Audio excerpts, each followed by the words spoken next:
कर्जा रखकर ना तो कथा करवाई जाए और ना विवाह किया जाए। जितना अपना चादर है, भगवान से कहो मेरे घर में बेटी तूने दी है तो शादी भी तू ही करेगा।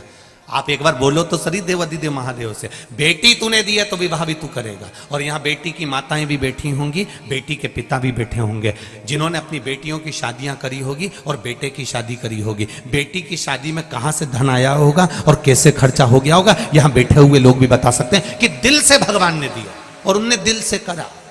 पूरे परिवार वाले सोचते रह गए कितना पैसा कहां से आ गया, बेटी की शादी कैसे कर दी, कैसे विवाह कर दिया।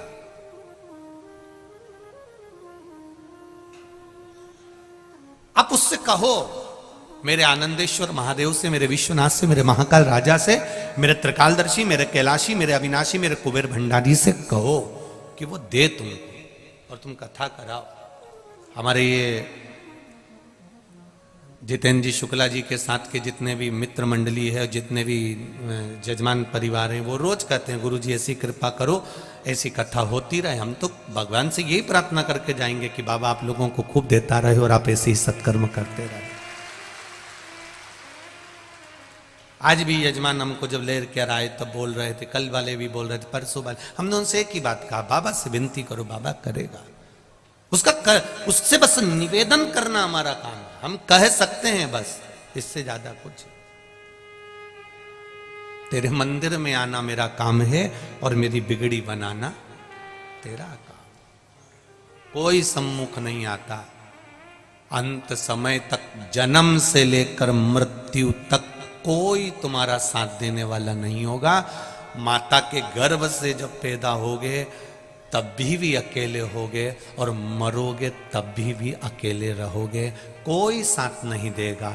जो माँ के गर्भ में तुम्हारा पेट भरेगा, जो माता के स्तन में दूध देगा, वो ही मरते समय तुम्हें कफन देगा, वही लकड़ी देगा, वही अग्नि देगा, कोई दूसरा नहीं। जब तन में उठेगी ज्वाला, कोई पास न आने वाला।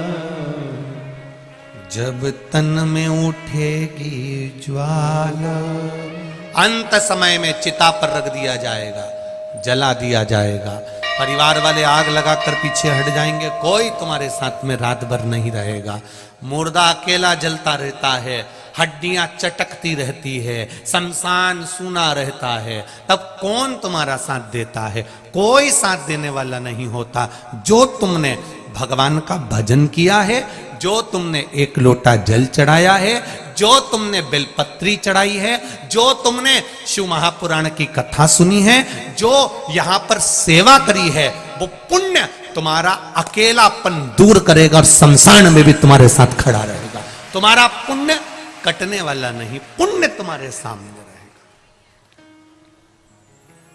जब तन में उठेगी ज्वाला, कोई पास ना आने वाला। हम सब की सुन के पुकार रे, तू नंदी लेकर आजा। मेरे दीन बंधु भगवान रे, हम सब की सुन कर आजा।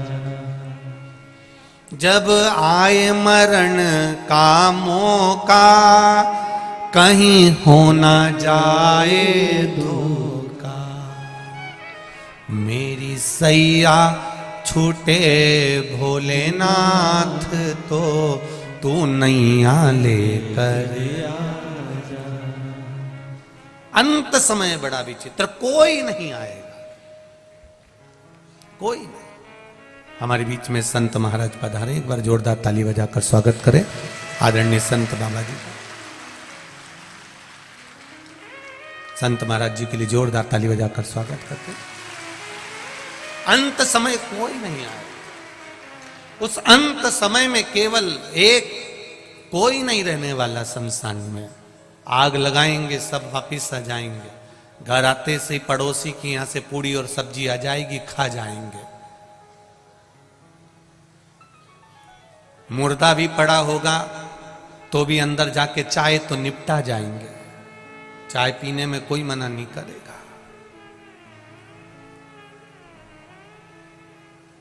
रात भर मुर्दा पड़ा है तो रात भर कोई नहीं रोता साहब। कौन रोता है रात भर? कोई नहीं। शुरू के 2-3 घंटा जरा दमदारी से रो लेते हैं क्योंकि दम दिखाना पड़ती है। फिर धीरे धीरे धीरे धीरे आंसू पुछ जाते हैं, दीवार से माथा टिक जाता है, पल्लू बड़ा सा। धीरे धीरे धीरे धीरे फिर सब सवेरे का इंतजार होता है, फिर सब चाय वाय पी के फिर वापिस रोने बैठ जाते हैं। फिर जब ले जाने का समय होता है तो जो चाय पी है उसकी एनर्जी से रोना पड़ता है, दमदारी से। फिर अल्लाह अल्लाह के चिल्ला चिल्ला के।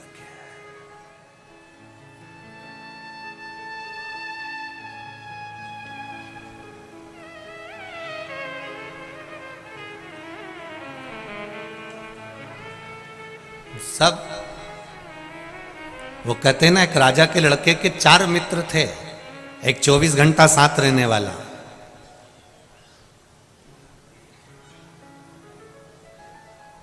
एक 8 घंटा साथ रहने वाला। 3 मित्र थे, एक 24 घंटा वाला, एक 8 घंटे वाला, एक कभी कभी मिलने वाला। राजा का लड़का उनके साथ रहता था, 24 घंटे साथ रहता था। राजा ने सूचना कर दी अपने नगर में, मेरे लड़के को अगर कोई रखेगा तो उसको मृत्यु दंड मिलेगा। लड़का और लड़के को निकाल दिया घर से बाहर। लड़का रोते रोते अपने 24 घंटे साथ रहने वाले मित्र के पास गया। मित्र, तू मेरे साथ 24 घंटे रहता है, तू तो मेरा साथ दे दे। 24 घंटे वाले ने पानी की भी नहीं पूछी और भगा दिया, चल निकल यहां से, तेरे पिताजी मुझे भी मृत्यु दंड दे देंगे, मुझे मरना नहीं है, निकल जाओ यहां से। 24 घंटे वाले को निकाल दिया, 24 घंटे वाले ने निकाल दिया। रोता हुआ 8 घंटे वाले के पास गया। उसने सोचा 8 घंटे वाला क्या साथ देगा जब 24 घंटे वाले ने नहीं दिया। 8 घंटे वाले के पास गया तो 8 घंटे वाले ने भी पानी तो पिलाया, थोड़ी देर बिठाया, पर कह दिया मैं साथ नहीं दे सकता, तुझे जाना पड़ेगा, तेरा पिताजी हमको भी मृत्यु दंड दे देगा, मर जाएंगे हम, जा। उसने निकाल दिया। उसने कहा जब 24 घंटे साथ रहने वाले ने साथ नहीं दिया, 8 घंटे वाले ने साथ नहीं दिया, तो कभी कभी मिलने वाला क्या साथ देगा। गया वो कभी कभी मिलने वाले के पास। उसने कहा बहुत दिनों के बाद आया रे, यहाँ सालों हो जाती है, तू तो आता ही नहीं है। हाँ मित्र, बस आया हूं तेरे यहाँ रहने के लिए। मेरे पिताजी ने पूरे नगर में सूचना करी है, जो मेरे बेटे को रखेगा उसको मृत्यु दंड दिया जाएगा। कभी कभी मिलने वाले ने कह दिया तू चिंता मत कर, तू मेरे पास रहे, तेरा पिताजी अगर मुझे मारेगा तो मैं मरने को तैयार हूं, तू तो आराम से रहे मेरे पास में, खा पी मौज कर। कभी कभी मिलने वाले ने अपने पास रख लिया।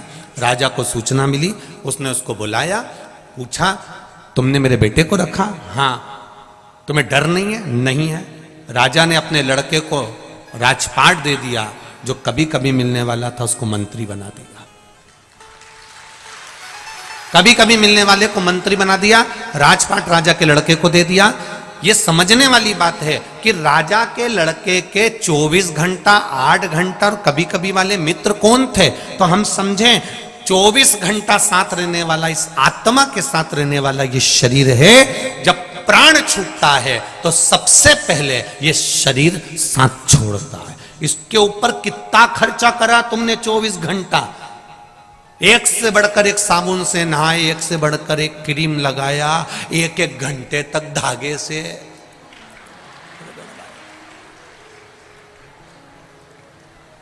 सोचो 24 घंटा साथ रहने वाले शरीर पर बादाम, काजू, पिस्ता, इलायची, बादाम, लड्डू, चाउमीन, कहीं डोसा, कहीं इडली, कितना खर्चा करा ये 24 घंटे साथ रहने वाले शरीर पर, कितना खर्च किया। और 24 घंटे साथ रहने वाले शरीर ने सबसे पहले साथ छोड़ा है इस आत्मा का। यह आत्मा का साथ सबसे पहले शरीर छोड़ता है, जिसके ऊपर तुमने करोड़ों रुपए खर्च कर दिए।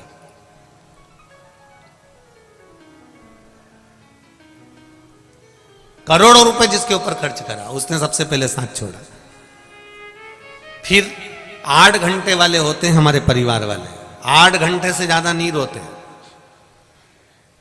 तुम अंदाजा लगा के बैठ जाना, रात को मरेंगे तो 2-3 घंटा जब दमदारी से होंगे, रात भर लाश को पटक देंगे दिया लगा के, दिया और अगरबत्ती, सुबह सुबह फिर तैयारी, 2-3 घंटा जब दमदारी से रो लेंगे। इसे मिला के केवल 6 घंटा तो ये हो गए।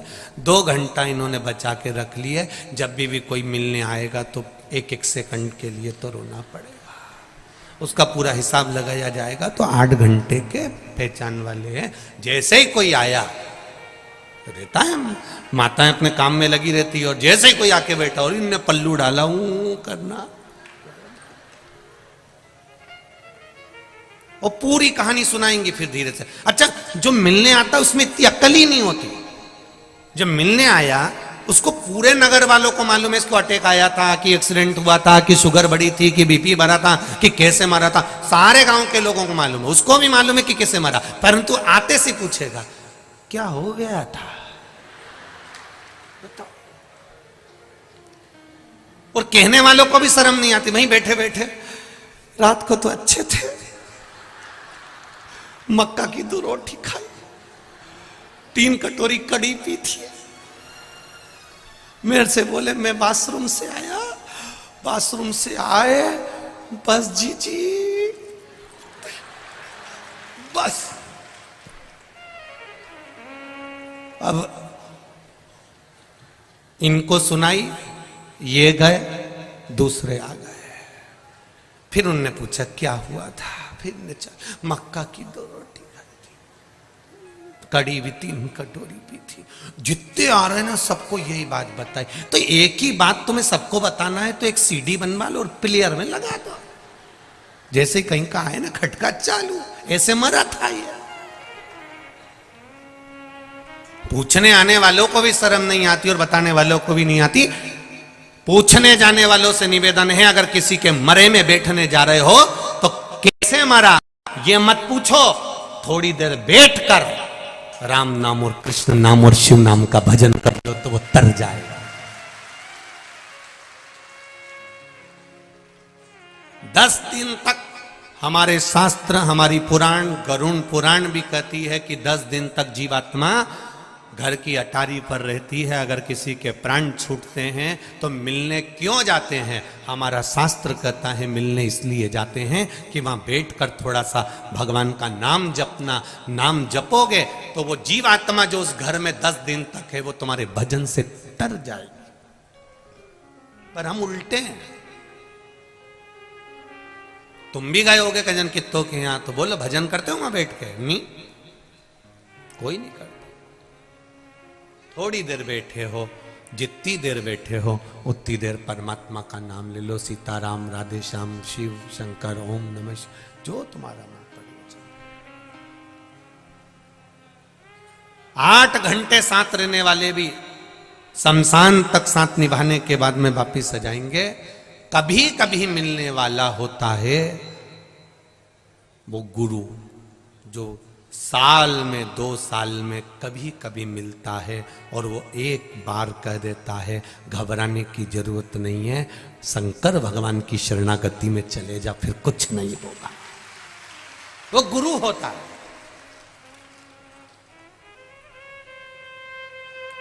कितनी भी आत्मा भटक रही हो, वो गुरु उसको शरणारविंद तक ले जाके छोड़ देगा। वो कभी कभी मिलता है।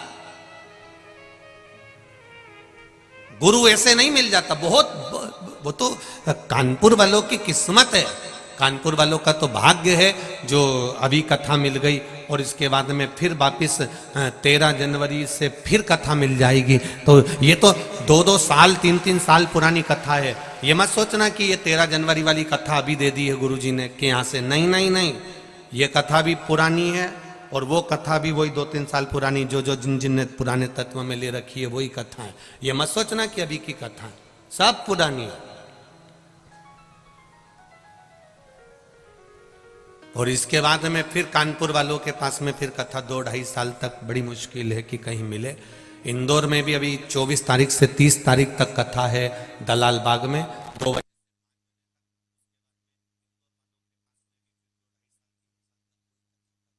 की कृपा से पहुंचेगा जब पहुंचेगा, क्योंकि तारीख खालियां नहीं रहती हैं। तो इंदौर वालों से भी कहूंगा, मौका मिल रहा है, इसके बाद में साल 2 साल मिले, योग लगे ना लगे, मौका है, सुन लो। और कानपुर वासियों से भी निवेदन है, ये अगर यहाँ आने से वंचित रह गए तो रेलवे ग्राउंड में 13 जनवरी से कथा को सुन लेना, उसके बाद 2 साल 4 साल 6 साल बाद मौका मिले ना मिले, वो योग बना है, उसको सुनो। रोज रोज हर बार इतने विशालतम कथाएं होना बड़ा कठिन होता है। आयोजक समिति भी करवाती है तो उसको मालूम पड़ता है, इतने लोगों को भोजन व्यवस्था करना, संभालना, रात भर व्यवस्थाओं में लगे रहना कोई सहज बात नहीं है, सरल नहीं है। अपने नगर क्षेत्र में और फिर आगे 3 जनवरी से 3 दिसंबर से 24 तारीख से 30 तारीख तक ये इंदौर में कथा रहेगी। 3 दिसंबर से बड़ौदा के लेप्रेसी ग्राउंड में, बड़ौदा गुजरात में शिव महापुराण की कथा रहेगी। वो भी एक आनंद का विषय रहेगी, क्योंकि बड़ौदा नगर में भगवान शंकर स्वयं आनंद के साथ में पूरे बड़ौदा के आसपास में शिव जी चारों तरफ विराज रहा है। और गुजरात वासियों का तो भाग्य है जो कथा मिली है।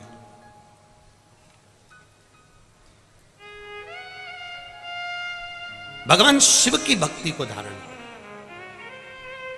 कभी कभी मिलने वाला होता है सतगुरु, जो कह देगा 24 घंटे साथ रहने वाला शरीर है, आत्मा के साथ रह रहा है। 8 घंटे वाले रिश्तेदार परिवार वाले हैं। और कभी कभी मिलने वाला गुरु इस आत्मा को समझाकर परमात्मा तक छोड़ देता है। वो कहता है कि तुम शिव पर विश्वास करो, संसार पर नहीं। संसार तो मिथ्या है, झूठा है।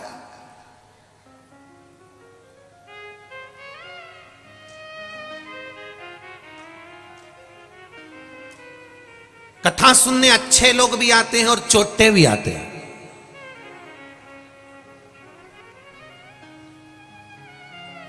तुम्हारा ध्यान भोलेनाथ पर रहता है और चोटे का ध्यान तुम्हारी चेन और अंगूठी और मोबाइल और पर्स पर रहता है।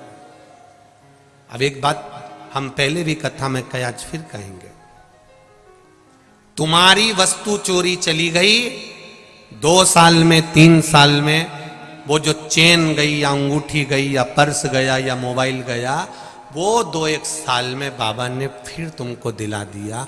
पर चोटा तो हर कथा में पहुंचता है, तो वो भी चोटा की चोटा ही रहता है।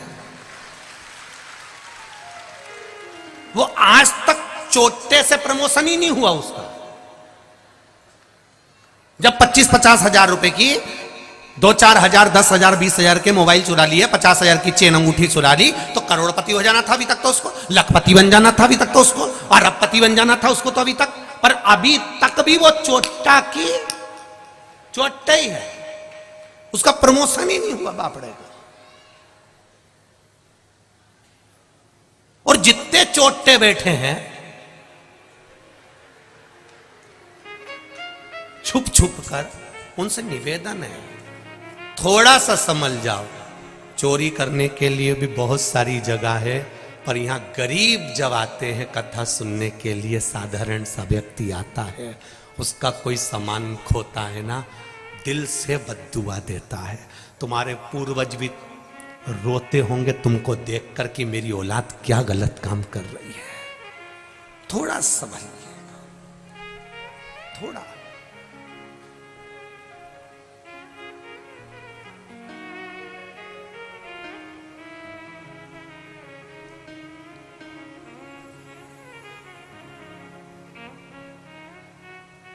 कल रात्रि की ही चर्चा है, किसी का कोई बैग कहीं चले गया होगा, सूचना पहुंची सीहोर, व्हाट्सएप पे मैसेज गया। वहां से समीर जी ने आशीष जी को कहा, आशीष जी बोले कि कोई का सामान चले गया और उसको कहीं बेराज मेराज कोई जगह है, वहाँ जाना है, उसके पास में किराया नहीं है। तो हम आशीष को बोले पहले वहाँ पर कोई हो कार्यकर्ता तो उसको भेज दो, और उसको देकर आओ पैसे और वो आराम से जाए वहां तक, कोई दिक्कत नहीं, अच्छे से जाए। धन की मूलता नहीं है, कथा में भाव की मूलता। आप दिल से आते हो। यहां जितने भी श्रोता बैठे हैं ना, इनको कोई चावल देने नहीं गया था। पूरे कानपुर में, केवल कल्याणपुर में जहां कथा हो रही है, इससे एक चौराहे तक के में आपको बैनर दिखेंगे, पोस्टर दिखेंगे। बोलो सही है कि गलत है? पूरे कानपुर में जब भी कोई बड़े महाराज की कथा होती होगी तो पूरे कानपुर में बैनर लगते होंगे। कानपुर में एक जगह पर भी शिव पुराण का बैनर हो तो बता देना। एक बैनर नहीं है तो भी आपके पास में कोई चावल दाना नहीं पहुंचा, कोई पीले चावल नहीं पहुंचे, कोई पत्रिका नहीं पहुंची, कोई निमंत्रण नहीं पहुंचा, उसके बाद भी अगर आप आए हो तो यहां किसी धन या दौलत के लिए नहीं और किसी लोभ से नहीं, तुम आनंदेश्वर महादेव की कृपा से पहुंचे। तुम आनंदेश्वर भगवान की कृपा से अपना शुद्ध भाव लेकर आए हो। यहां कोई दिखावे के लिए नहीं आया। पूरे कानपुर में एक बैनर बता दो, एक पोस्टर बता दो तो बात दूसरी है। केवल इस यहां से लेकर आगे चौराहे तक के बीच में, उसके सिवा कहीं बैनर नहीं मिलेगा, कहीं निमंत्रण पत्र नहीं मिलेगा, कोई निमंत्रण, कोई। तो तुम्हारा ये केवल दिल जुड़ा है महादेव से, कोई दूसरा चीज नहीं जुड़ी है। नहीं तो जनता को इकट्ठा करने के लिए अच्छे अच्छे के पसीने छूट जाते हैं, गाड़ियां भर भर कर बुलाना पड़ती है, कजन कितना बांटना भी पड़ता होगा, तब इकट्ठा करना पड़ता होगा। पर ये तुम्हारी निर्मल भक्ति है आनंदेश्वर महादेव की। इसलिए कह रहा हूं कल्याणपुर और कानपुर वालों, बड़े किस्मत वाले हो, गंगा के तट वालों, तुम्हें प्रणाम करता हूं आपकी भक्ति को। ये आपकी भक्ति है,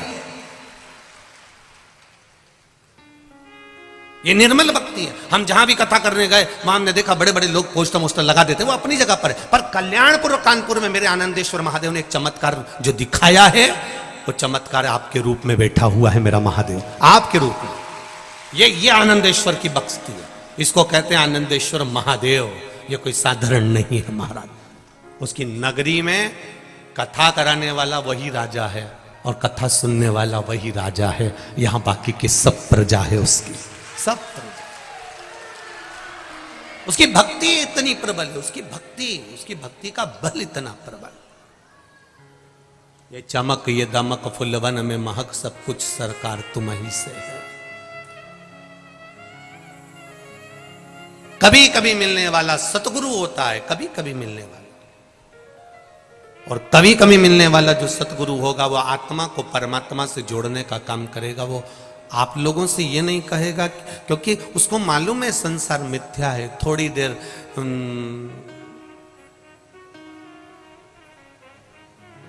तो वो एक पहले एक कोई गीत बना था कि थोड़ी देर रोगे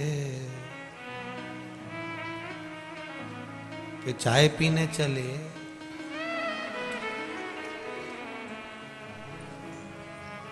थोड़ा सा, बस थोड़ा सा। फिर कहूंगा मेरी माताओं से, मेरी जीजियों से और मेरे जीजाओं से, फिर कहूंगा आप दिल से उसको रिझा लो, मेहनत पूरी करो। छोटा सा भी काम करो ना तो ये मत सोचना, संकोच मत करना कि बहुत छोटा काम है, अपनी मेहनत पूरी करना। अभी परसों की कथा में कहीं पीछे लेटर पड़ा होगा, किसी कबाड़ी का काम करने वाली, कबाड़ का काम करने वाली, लोहा लंगड़ का कबाड़े के काम करने वाली के यहाँ कुछ चोरी हो गई होगी। तुम्हारे यहीं की कथा है, उसने पत्र लिखा है। कहीं बैठे हो तो वो कबाड़े वाले अगर कहीं बैठे हो तो हाथ हिला देना। कबाड़े वाले के यहाँ चोरी हो गई थी। अब वो कबाड़े वाले के यहाँ चोरी हो गई तो उन्होंने थाने में रिपोर्ट कराई। कोई बैठे हो, यहाँ सूचना भी हो गई, अखबार में भी आया होगा कबाड़ा मबाड़े का, तो कबाड़े में चोरी हो गई थी तो उन्होंने रिपोर्ट कराई। और रिपोर्ट कराने के बाद में, पत्र होगा पीछे कहीं पड़ा होगा, रिपोर्ट कराने के बाद में वो चोर नहीं मिला। और उनकी पत्नी ने कथा सुन ली कि कानपुर में कथा हो रही, कल्याणपुर में, तो कहने लगे आप अपन भी जाके बैठो, सियोर वाला महाराज बोलता है 3 महीने में रिजल्ट मिलता है, चोट्टा भी मिलेगा।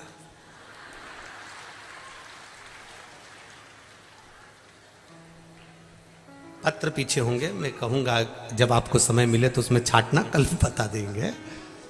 और कहीं बैठी हो तो जीजी हाथ जोड़ के निवेदन में खड़ी हो जाना। और उसने कथा आकर सुनी, और कथा सुन के जब घर गई तो उसके पति ने कहा चोर पकड़ा गया, चोर पकड़ा गया। कहां है? तो कि थाने में बंद है। थानेदार का फोन आया था कि चोर पकड़ा गया। ये शिव तत्व है, ये शंकर है। कहे दरोगा का फोन आया था, वहां चोर पकड़ा गया। कोई कबाड़ा वाला होगा यहीं कहीं का, तो उसके यहां हो गया।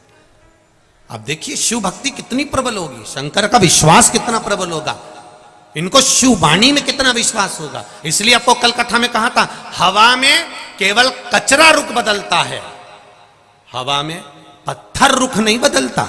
उसी तरह जो शंकर का उपासक होता है, शंकर का भक्त होता है, शिव को मानने वाला होता है, वो जरा से हवा के चक्कर में रुख नहीं बदलता, वो अपनी भक्ति में दृढ़ रहता है, दृढ़ रहता है। सावन का महीना है, जल चढ़ाने जा रहा है। गंगा उफान पर है, जल चढ़ाने जा रहा है। बरस रहा पानी, जल चढ़ाने जा रहा है। तपती हुई गर्मी है, जल चढ़ाने जा रहा है। ठंड पड़ रही है तो भी जल चढ़ाने जा रहा है। पत्थर ठंडा हो रहा है तो भी जल चढ़ाने जा रहा है। उसका विश्वास दृढ़ है, उसका भरोसा पक्का है।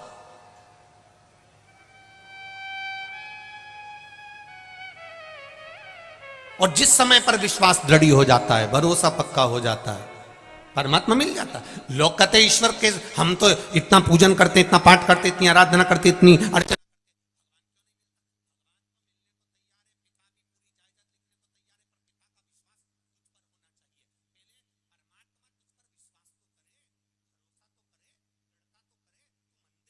करा है। 2-3 महीने जाकर बंद कर देगा तो भगवान कुछ दे रहा है का?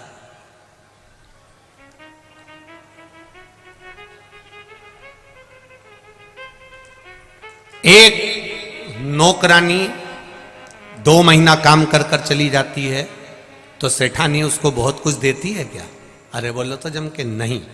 और एक नौकरानी या कोई सेविका या कोई सेवक एक कंपनी में एक जगह पर 8 साल 10 साल तक काम करता रहता है तो फिर सेठानी भी कह देती है तो चिंता मत कर, तेरी लड़की की शादी होगी तो मैं सब कर दूंगी, क्योंकि सेठानी ने कह दिया तूने मेरे यहां इतने सालों तक नौकरी करी है,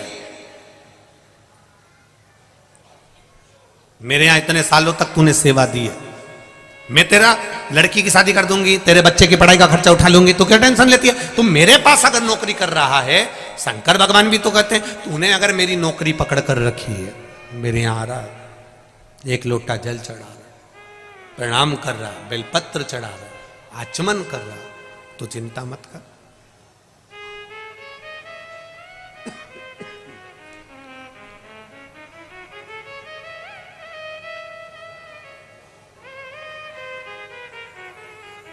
वरना वो कात क्या थी मेरी, सबसे बढ़िया है सबसे करीब। लाखों के दुखड़े जो तू हर गया डमरू वाले, तो मेरे दुखड़ों को देख कर क्यों डर गया डमरू वाले। हो सकता है हमारे दुख बहुत ज्यादा हो, हमारी तकलीफें ज्यादा हो, हमारे कष्ट ज्यादा हो, पर विश्वास भी तो ज्यादा होना चाहिए, भरोसा भी तो पूर्ण होना चाहिए। जब भरोसा पूर्ण होगा, विश्वास दृढ़ होगा, तो परमात्मा मिलेगा। अंधकासुर की कथा कर रही है, भगवान शिव तप में लीन थे, साधना में बैठे हुए थे। कुछ देर के लिए भगवान के नेत्र खुले, नेत्र खुलते से एक अश्रु निकला, वो आंसू से एक पुत्र ने जन्म लिया। वो अश्रु से एक बेटे ने जन्म लिया जिसका नाम अंधकासुर था। एक लड़का जन्म लेता है, एक पुत्र जन्म लेता है, अंधकासुर। जब अंधकासुर ने जन्म ले लिया, पार्वती जी ने उसको गोदी में ले लिया।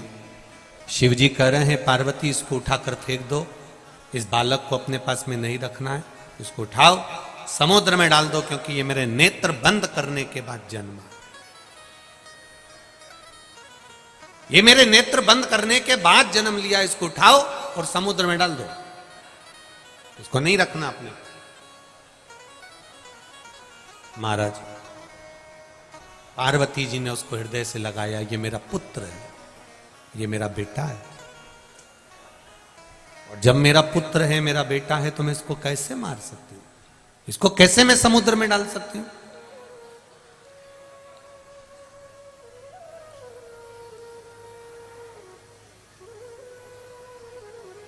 इसको मैं समुद्र में नहीं डाल सकती, इसको मैं समुद्र में नहीं फेंक सकती। माता पार्वती जी ने कह दिया।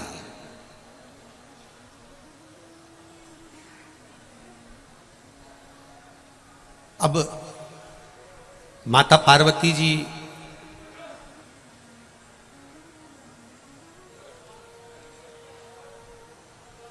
शिव जी से कह रही हैं, भले कुछ भी हो पर आपके द्वारा प्रकट हुआ है, इसलिए मैं इसको रख रही हूं गोदी में। इसको इसलिए मैं गोदी में ली हुई हूं, इसको मरने नहीं दूंगी मैं, मना कर। शिव जी नहीं माने। शंकर भगवान ने कहा, पार्वती तुम जानती नहीं हो, इसको फेंक दो, समुद्र के अंदर ले जाओ और डाल दो इसको। शंकर भगवान के कहने पर माता पार्वती जी ने उस बालक को, अंधकासुर को समुद्र में डाल दिया। हिरण्याक्ष ने उसको पाल पोस कर बड़ा कर लिया।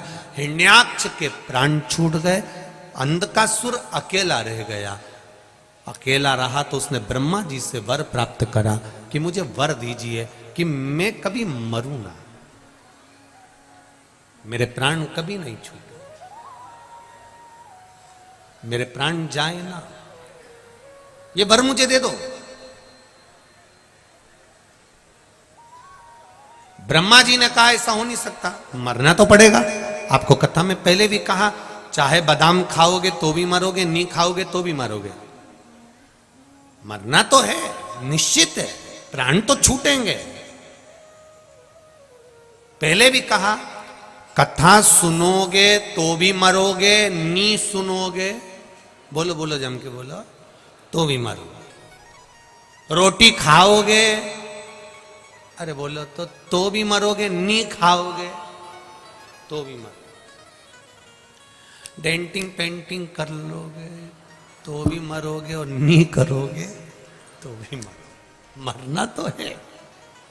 सियोर वाला महाराज कह दे कि मैं तुम्हें मरने से बचा लूंगा, या कहीं का महाराज हो वो कह दे कि मैं तुम्हें मरने से बचा लूंगा, तो फालतू की बात है ये तो सब बेवकूफ बनाने की बात है कि तुम बच जाओ। मरना तो निश्चित है।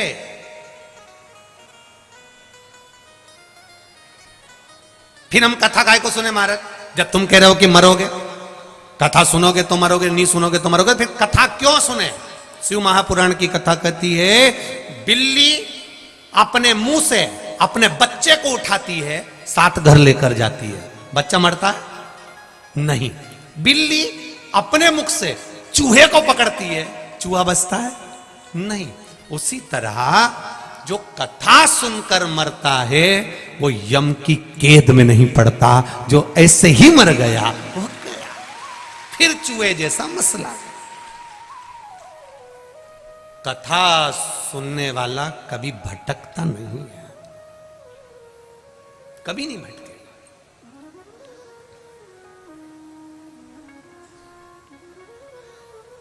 इतने सारे लोग बैठे हो, मान लो चाबी तुम्हारी कहीं खो जाए घर की, अभी तुम यहां से जाओ और चाबी तुम्हारी कहीं खो जाए, परेशान होगे कि नहीं होगे? अरे बोलो तो जम के, होगे ना? फिर क्या करोगे? मैं वापिस जाती हूं, मैं जहां बैठी थी वहां पे ढूंढती हूं, फिर आई, फिर ढूंढी, नहीं मिली। अब क्या कर रही है? मैं उसी रास्ते पे जाती हूं जहां मेरी चाबी से मैं